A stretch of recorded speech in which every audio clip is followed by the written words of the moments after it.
opposite direction. No, the other way.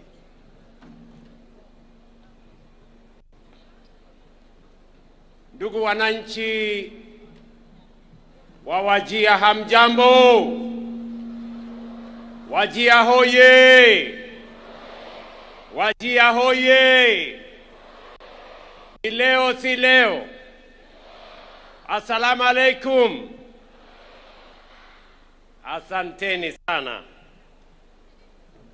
This is Wajir County, and this is Kenya. This is what we meant when we said we would leave no one behind. The great people of Wajir County, distinguished leaders, ladies and gentlemen, today we make history.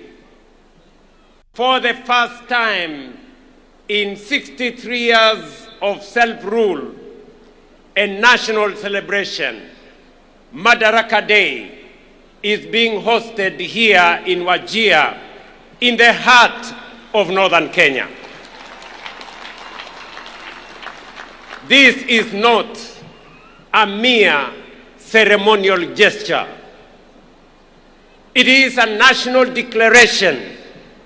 It is a moment of affirmation that Madaraka, our freedom, our dignity, our self-determination was never meant for some Kenyans and not for others.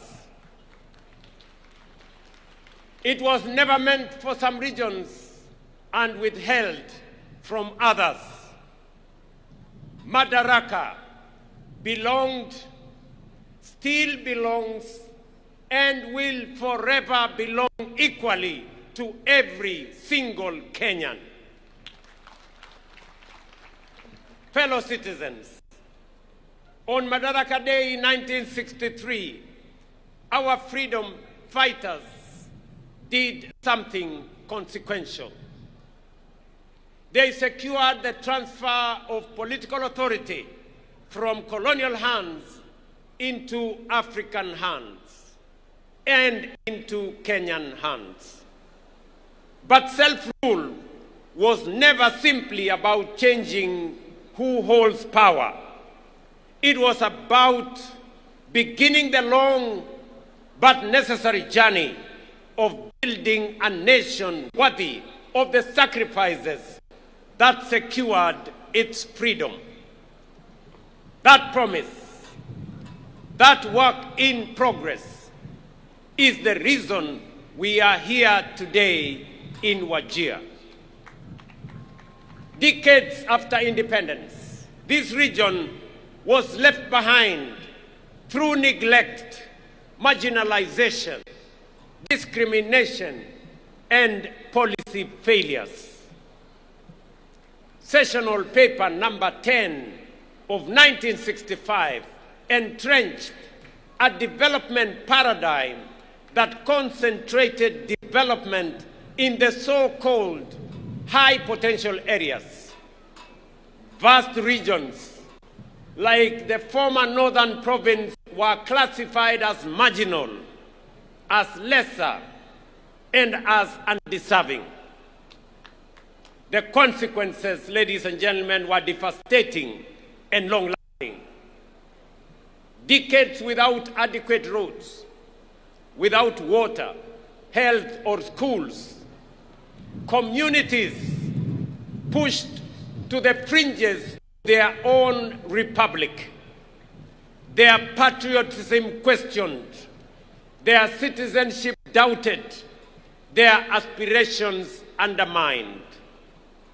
For too long, some said this region was too difficult, too dry, too remote, and too insecure to deserve any development.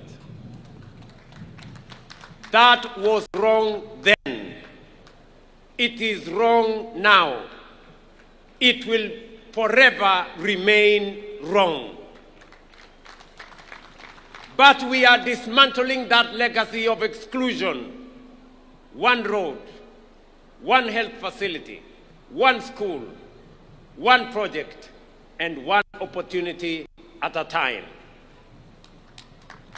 Fellow citizens, I want to tell you that on behalf of the people of Kenya, today, as I stand here as president and leader of our great nation, to the people of Kenya, in northern Kenya, for this marginalization, I want to apologize on behalf of the nation of Kenya. Poleni sana ndugu zetu. It was never meant to be this way. And as my brother governor has said, this has been a very emotional moment for me.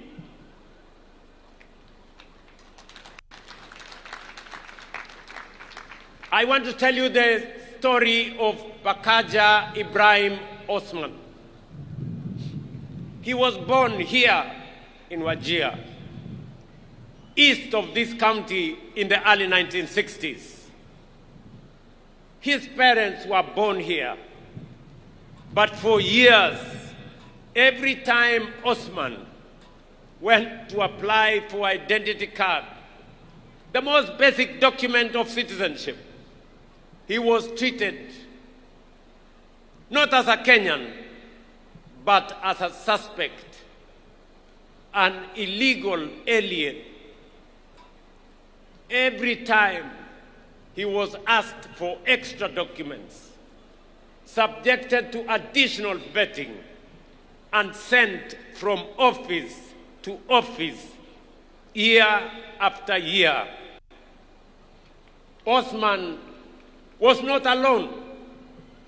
For more than 6 decades, this was the lived experience of hundreds of thousands of Kenyans in northern Kenya. Citizens were forced to prove they belong through a system built on suspicion, ethnic profiling, and bureaucratic humiliation. How could Osman and countless others like him be expected to pursue their dreams and build their future? The Constitution of Kenya says clearly, every Kenyan, regardless of their ethnicity, religion, or geography, deserves equal protection, equal dignity, and equal treatment under the law.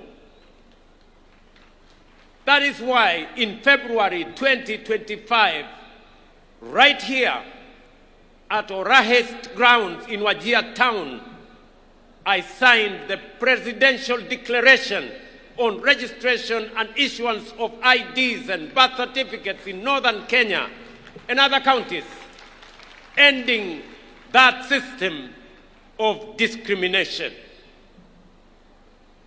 The results, ladies and gentlemen, are already being felt. Citizens like Abdirahman Ali Osman and Mariam Isaac Mohammed, both born in 2007 here in Wajir County, were among thousands of young Kenyans who turned 18 last year and walked away with their national identity cards. No hurdles, no extra documentation, no discrimination, no humiliation, just their rightful documents in their hands on time. That is how it should work. That is how it must work. That is how it will work for every Kenyan in every part of our republic. But let me be direct about what that decision was not. It was not an invitation for foreigners to acquire Kenyan documents illegally. Kenyan identity cards will only be issued to legitimate citizens of this republic. Our commitment to justice and inclusion goes hand in hand with our duty to protect the integrity of our national identity and the security of our country. We did not abolish verification of citizenship. We abolished discrimination. We abolished the targeting of entire communities simply because of their ethnicity or place of birth. A strong nation does not choose between security and justice. A strong nation protects both. That is exactly what we are doing. Today, people like Osman and Mariam no longer feel like strangers in their own country. They feel seen and heard. They feel recognized. They matter and they belong.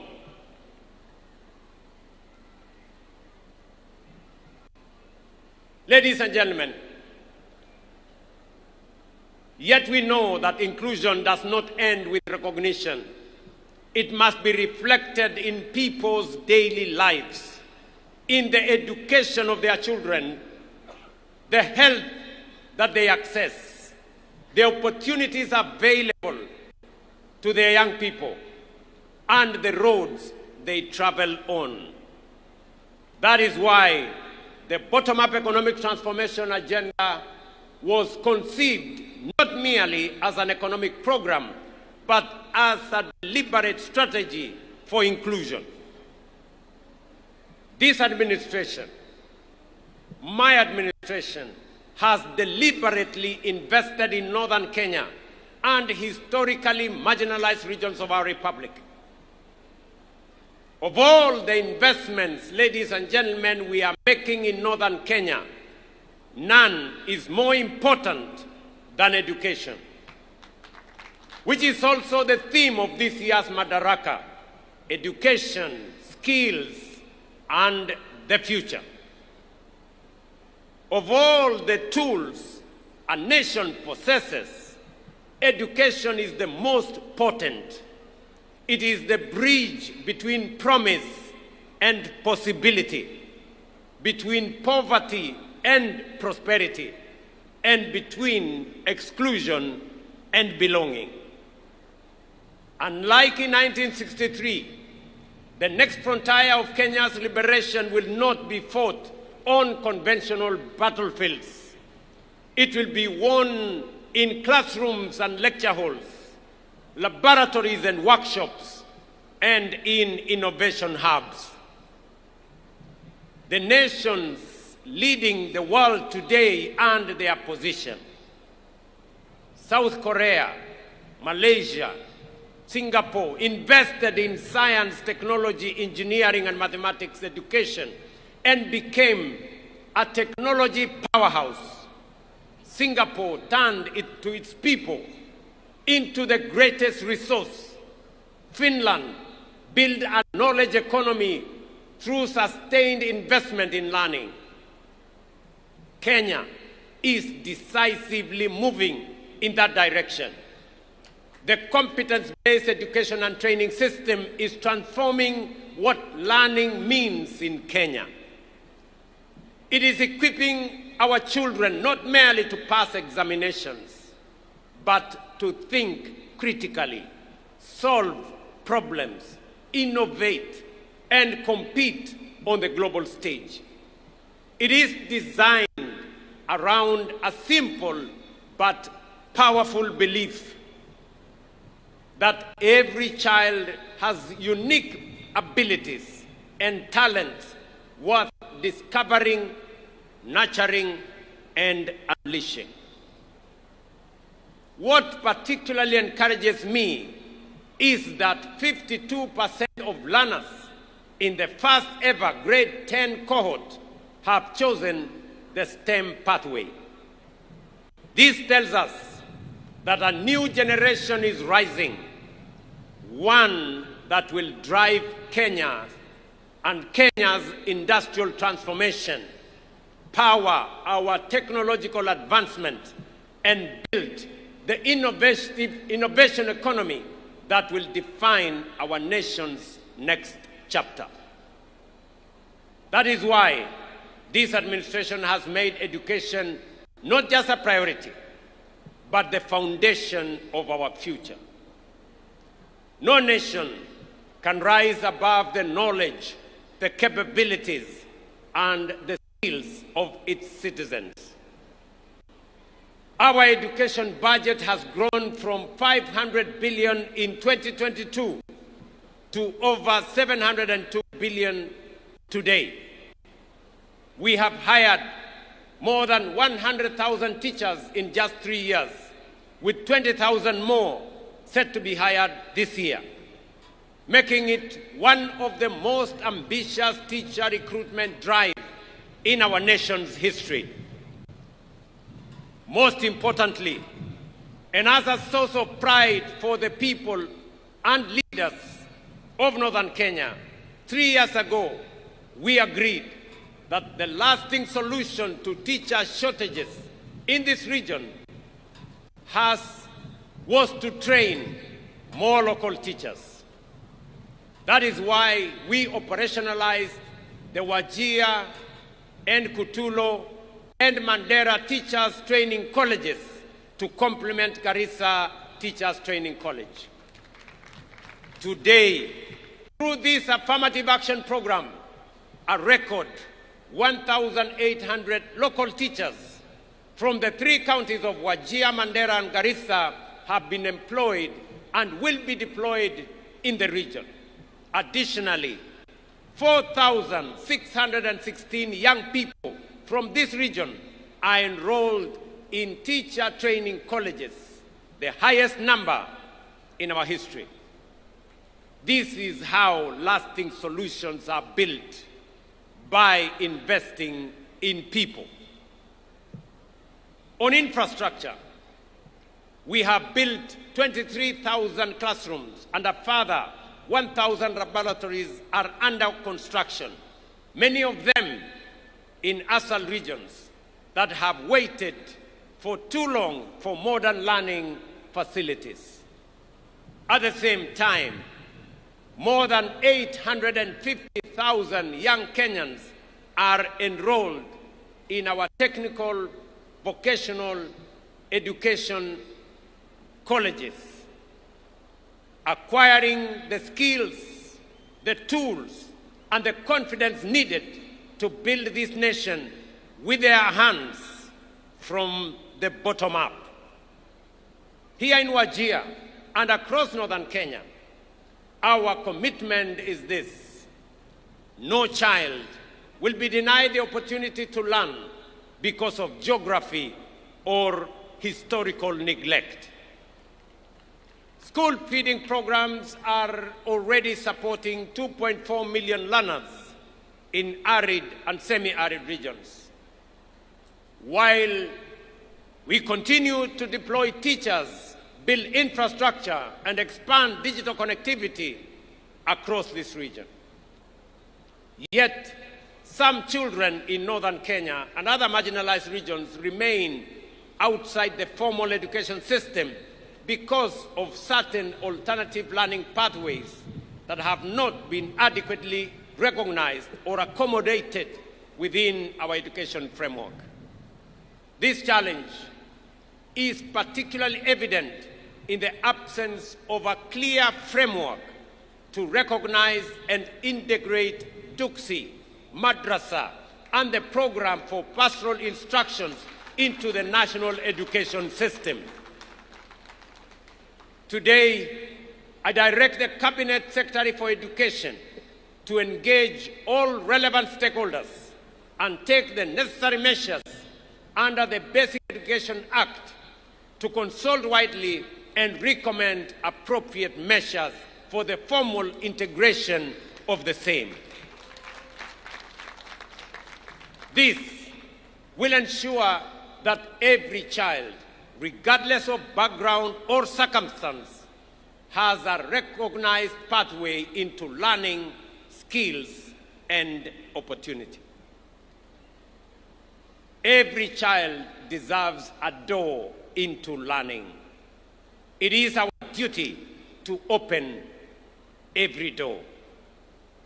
Yet, operating and opening the door for opportunity is only part of the journey. Inclusion must also mean access to quality healthcare, dignity, and well-being for every citizen. Today, of the 31.5 million Kenyans registered with the Social Health Authority, about 800,000 are residents of Wajir, Garissa, and Madaraka counties, representing one of the most significant expansions of healthcare inclusion since independence.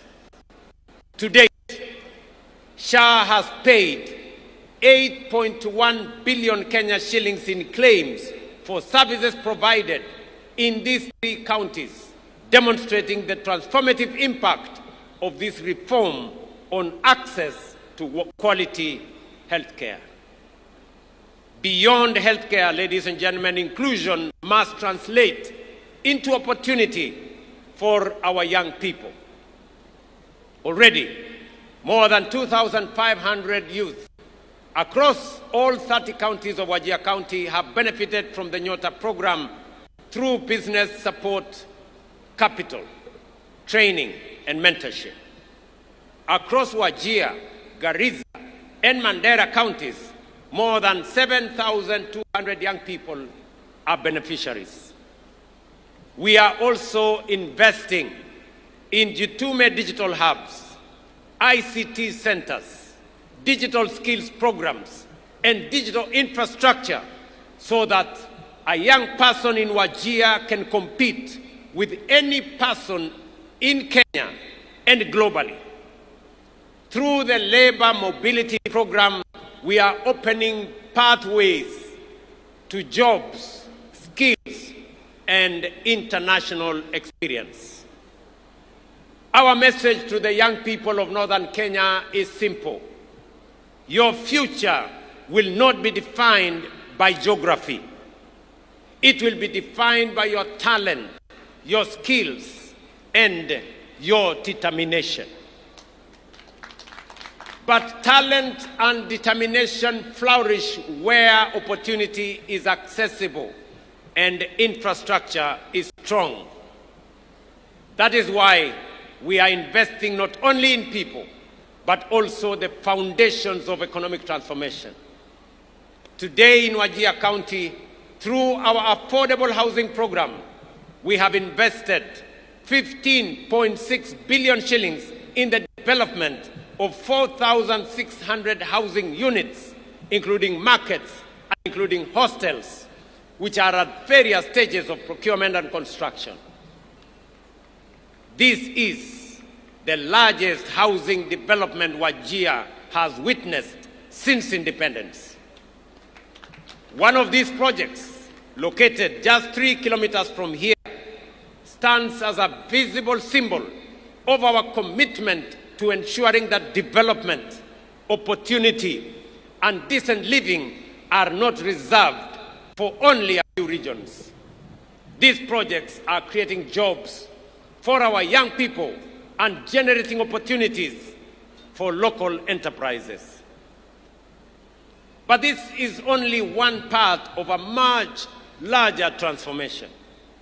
Across Wajir, Garissa, and Mandera counties, projects valued at approximately 38.5 billion are currently at various stages of implementation. These investments are delivering affordable housing, student accommodation, modern markets, police housing, classrooms, and other supporting infrastructure that will improve lives, expand economic opportunity, and accelerate the region's development. Alongside housing and other social investments, we are investing in the infrastructure that connects communities to opportunity. That is why connectivity remains central to Northern Kenya's transformation. For decades, Distance was used to justify exclusion. Today, we are defeating distance. With a 750-kilometer northern Kenya gateway corridor linking Isiolo, Wajir, and Mandera, we are undertaking the most significant and consequential road investment in this region since independence, and connecting communities that were once isolated from markets, from investment, from development, essential services, and economic opportunity. This investment of road, this single road, is going to cost the government of Kenya close to 100 billion Kenya shillings. Si munajua ile barabara ya kutoka Isiolo, ile inakuja Modokashi, inateremuka inaenda Samata, inakuja mpaka hapa Wajia, alafu inatembea hapa Tarbaj, iende Kotulo, iende Kobo, iende Elwak, Gare, alafu ifike kule Mandera. Yes. Na pia ile barabara inatoka kule Lamu kuja Karisa, iende kula Mawe na kuungana na hii barabara pale Isiolo. Ladies and gentlemen, this is more than a road project. It is a bridge between exclusion and opportunity, between neglect and investment, and between the Kenya that was and the Kenya that we are building together. And then there is livestock. Here in Wajir and across northern Kenya, livestock is more than an economic activity. It pays school fees, feeds families, creates jobs, drives trade, and in difficult times, sustains entire communities. The sector contributes about 12% of Kenya's GDP and 42% of agricultural GDP. In the ASAL counties, it accounts for more than 90% of employment and above 95% of household incomes. Yet for decades, pastoralism was regarded as one of Kenya's most valuable economic assets, while receiving limited support in animal health, markets, infrastructure, and financing. We are changing that through one of the most significant livestock restocking programs in recent years. We have distributed more than 52,000 sheep, goats, and cattle to over 10,000 households across 16 arid and semi-arid lands, helping families rebuild livestock wealth lost through drought and other shocks.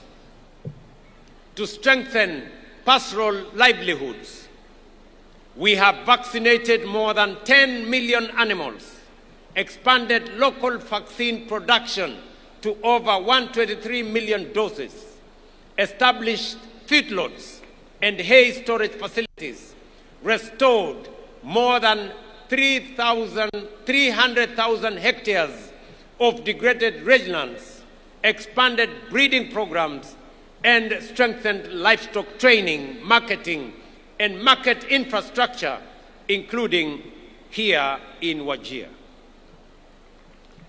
Today, we are also deploying an additional 2,000 agripreneurs for our ASAL counties, seated right here in our midst. They will provide last-mile agricultural advisory services, connect pastoralist communities to markets and finance, and support the transition to climate-smart agro-pastoralism and more resilient livelihoods. Together with the 5,000 already in place we now have 7,000 agripreneurs driving agricultural transformation across our country.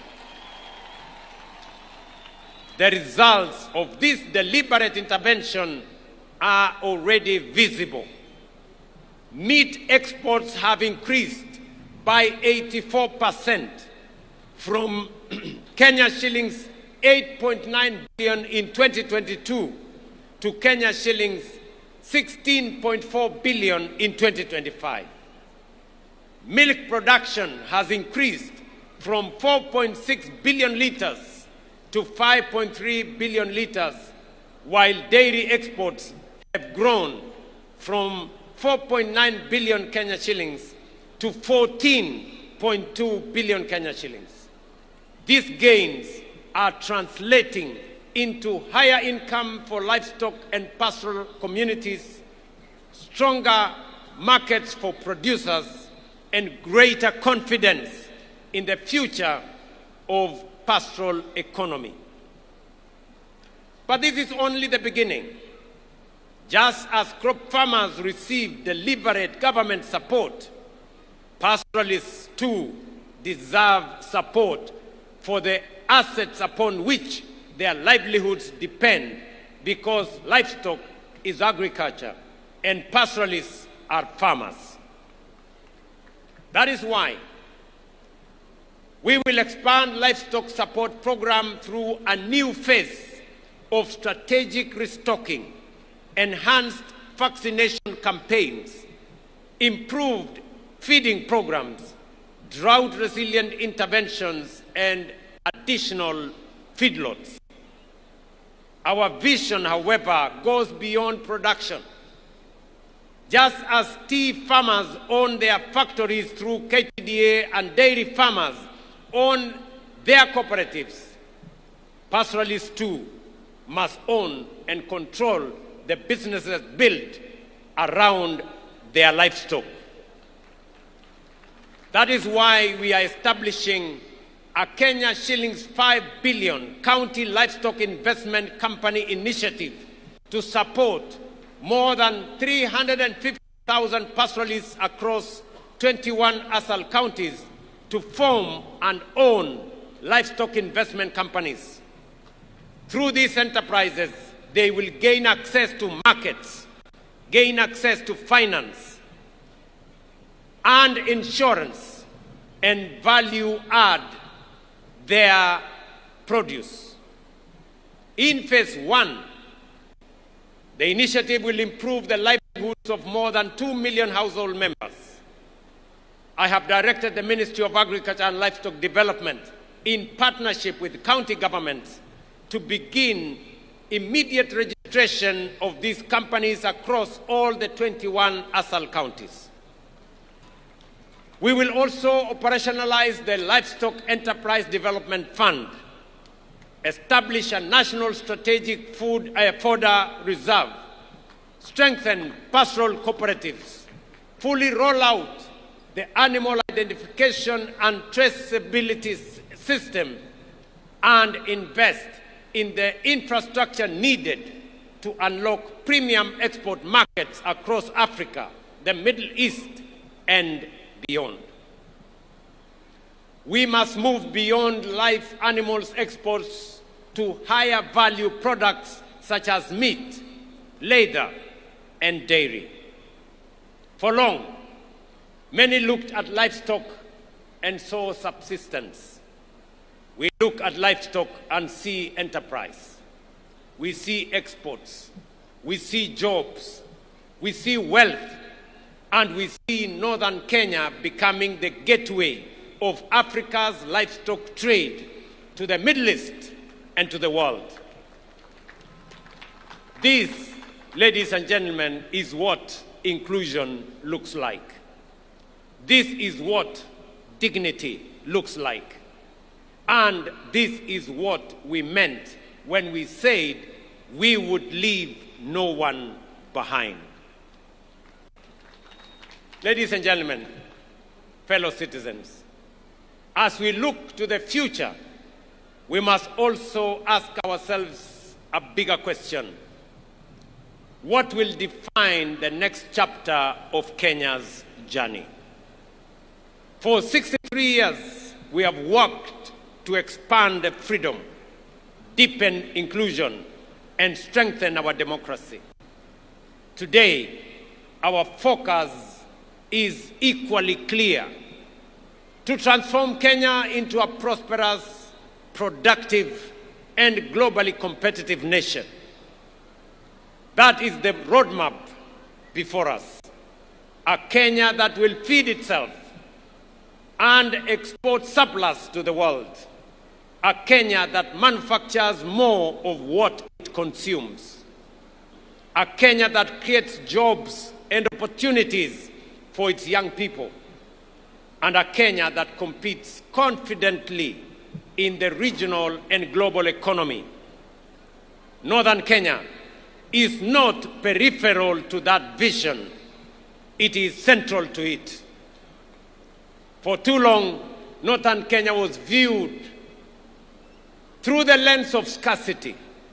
Today, we recognize its immense potential in renewable energy, livestock production, irrigated agriculture, trade, logistics, and regional commerce. Its strategic location at the crossroads of Kenya, Ethiopia, and Somalia places it at the heart of regional connectivity and economic opportunity. Positioned along the Lapsset corridor and between the Lamu and Turkana oil frontiers, Northern Kenya serves as a gateway to regional and global markets. Its people possess the resilience, the enterprise, and the determination that have sustained communities through some of the most challenging conditions anywhere that is imaginable. The future of Kenya's growth lies in unlocking the full potential of every part of our republic. That is why we are investing deliberately in Northern Kenya. Fellow citizens, if we are to unlock that potential, one resource will be fundamental: water. Water means irrigation. Water means food production, industry, resilience, and opportunity. That is why my administration has set the ambition to build 50 mega dams across the country, 200 medium and small dams, and thousands of micro dams. Projects that will bring 2.5 million additional acres under irrigation and food production and export production within the next 5 to 7 years. These dams, many in northern Kenya, including Isiolo on the Ewaso Nyiro Basin, the High Grand Falls Dam on Tana River, the mega dam on River Dawa in Mandera, right here in Wajir, Wajir not to be specific, Butte Dam that has been in the work for many years, the Sikli Canal in Garissa, Lowat in Turkana, Narosura in Narok, Aror in Elgeyo Marakwet are among the many that are in our priority list. Each of these dams is a statement that no county is too remote to deserve investment, and no river too far to be harnessed for the good of Kenya. What was once called remote will become strategic, and what was once neglected will become indispensable to our food security, our prosperity, and the future we are all building together. Fellow citizens, 63 years ago, our founding generation secured political freedom. Our responsibility is to ensure that every Kenyan experiences the full promise of that freedom. freedom from exclusion, from neglect, from discrimination, and freedom to learn, work, and build a better future for ourselves and for our families. For decades, some parts of our country were told they were too distant, they were too dry, too difficult, or too marginal to matter. Today, from Wajir, Kenya rejects that thinking. We affirm that no community is peripheral to our national story. No child is too far away to deserve opportunity. And no citizen is too distant to deserve dignity. And no county is too remote to deserve development. From Busia to Mandera, from Turkana to Kwale, and from Kisumu to Mombasa, every corner of this great republic matters because every Kenyan matters. Wajir is not the age of Kenya. Wajir is Kenya. Northeastern is Kenya, and Kenya belongs to all of us. Ndugu zangu watu wa Wajir, mimi nimefurahi sana. This has been a great moment. This has been one of the most consequential Madaraka days that I have attended. Na mimi nawaambia watu wa Wajir, watu wa Northern Kenya, yale yalifanyika pale nyuma hayatafanyika tena. Tutatembea pamoja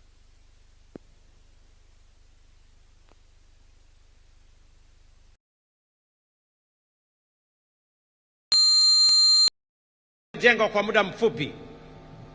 Mimi nitahakikisha kwamba imekamilika na imekuwa kiwango ya kimataifa. Na baada ya kukamilisha uwanja huu vile mumeuliza, na mimi nakubaliana na nyinyi 100% kwamba huu uwanja uitwe Ahmed Khalif Wajir Stadium.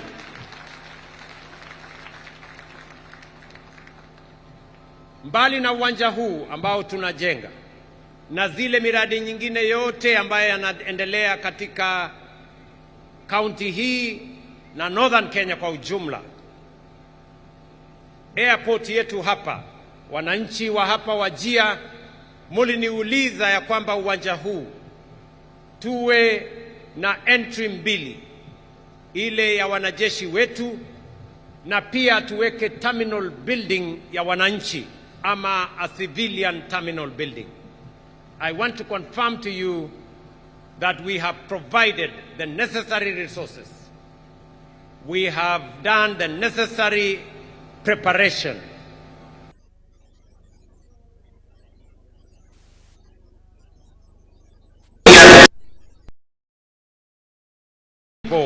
Of Wajir County and their visitors. Vile vile, nataka nitangaze nikiwa hapa Wajir. Hapa Wajir imesemekana ya kwamba ni mahali pa watu kukutana na ni mahali pa amani. Ndio jina hasa ya Wajir. Na sababu hiyo, nataka niwatangazie ya kwamba serikali ya Kenya tutawapatia pesa ya kujenga university ya Wajir. And that program is going to begin this year. Nyinyi kama watu wa Wajir mutanisaidia kuamua na mutenge ardhi ambayo inatosha kujenga university itakayosaidia katika kuendesha maendeleo ya sehemu ya Northern Kenya na jamhuri yetu ya Kenya kwa ujumla. Mimi nataka niwashukuru ndugu zangu watu wa Wajir. Sijawahi kutoa machozi kwa mkutano wa Madaraka, lakini leo imekuwa tofauti. And I feel you. I feel this moment. And I feel the people of Northern Kenya.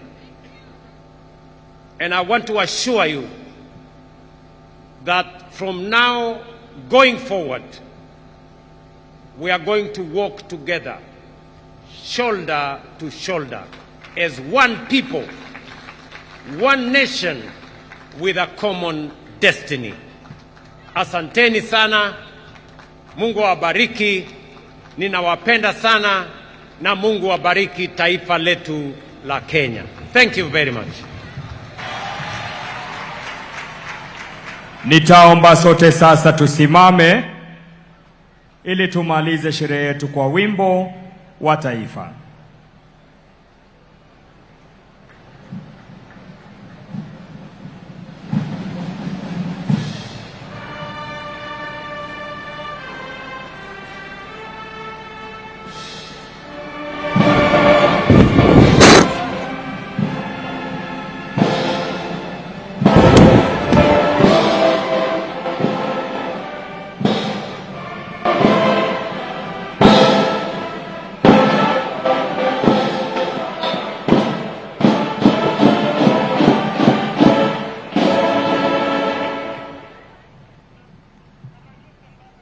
Huo ndio utakao kuwa mwisho wa sherehe yetu za siku ya leo. Niombe viongozi wetu kumpa Mheshimiwa Rais nafasi kuondoka nitakapokuwa nikitangaza itifaki za kuondoka. Nafasi hii Mheshimiwa Daktari William Ruto, Rais wa Jamhuri ya Kenya na Amiri Jeshi Mkuu wa Majeshi ya Ulinzi, pamoja na Mama Taifa Bi Rachel Ruto wataondoka kwa hiari yao wakisindikishwa na Mkuu wa Majeshi ya Ulinzi Jenerali Charles Kahariri. Nizamu ya Mheshimiwa Rais wa Jamhuri ya Kenya, na niombe viongozi wale wengine tutulie ili tuweze kuongozwa katika itifaki za kufumukana. Anaondoka kwa sasa Mheshimiwa Rais baada ya kutuongoza katika sherehe iliyobambwa makala ya 63 sherehe ya Madaraka hapa katika uga wa Wajir. Kauli mbiu masuala ya elimu, ubunifu na hata maisha ya usoni. Nizamu yake sasa Mheshimiwa Rais Daktari William Ruto, Rais wa Jamhuri ya Kenya na Amiri Jeshi Mkuu wa Majeshi ya Ulinzi, Mama Taifa Bi Rachel Ruto wakisindikishwa na Mkuu wa Majeshi ya Ulinzi Jenerali Charles Kahariri kuweza kuondoka. Thank you, Your Excellency.